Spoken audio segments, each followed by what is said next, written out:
Assalamualaikum warahmatullahi wabarakatuh.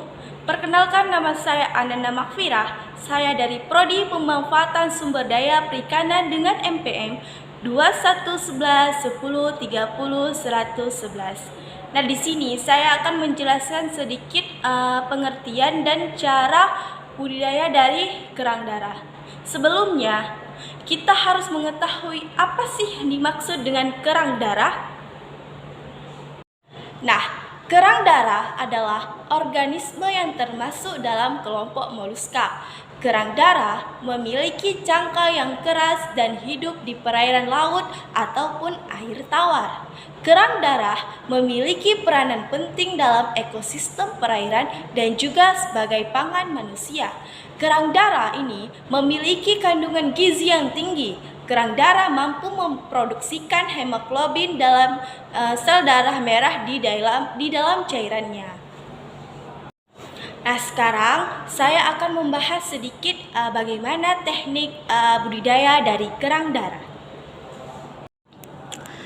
Pada tahap awal, yaitu pengumpulan benih untuk dibudidayakan, kita dapat menemukan bibit kerang darah pada tepi pantai yang landai.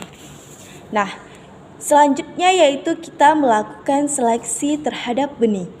Bibit kerang darah yang sudah didapatkan kemudian dilakukan penyeleksian sesuai dengan ukurannya.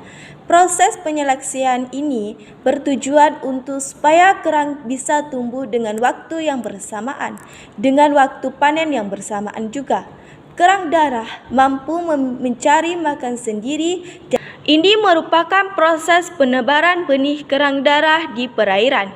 Biasanya dilakukan dengan menyebar benih-benih tersebut secara merata di perairan sesuai dengan kebutuhan mereka untuk tumbuh dan berkembang. Pengambilan kerang darah yaitu mencari kerang darah hanya perlu meraba-raba dengan menggunakan sarung tangan. Dengan meraba-raba lubang kecil tersebut, sudah pasti ada kerangnya. Jika air mengalami surut, kerang darah akan menancap di lumpur-lumpur, akan membuat sarang di lumpur. Nah, ternyata kerang darah juga tidak terlepas dari incaran predator. Adapun jenis predatornya. Nah, ini proses dari panen hasil kerang darah biasanya dilakukan saat air surut, dikarenakan pada saat itu kerang darah lebih mudah diakses oleh para nelayan saat air surut. Kerang darah biasanya berada di dekat permukaan tanah atau di sekitar zona pantai yang lebih dangkal, sehingga lebih mudah untuk mengumpulkannya. Nah, ini merupakan proses pemisahan antara kerang darah yang besar dan juga kerang darah yang lebih kecil.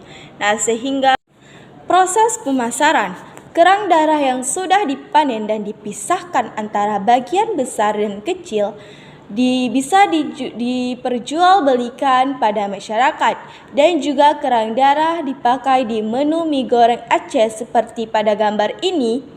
Bisa juga diolah menjadi saus asam manis, yaitu seperti gambar ini. Kita bisa melihat.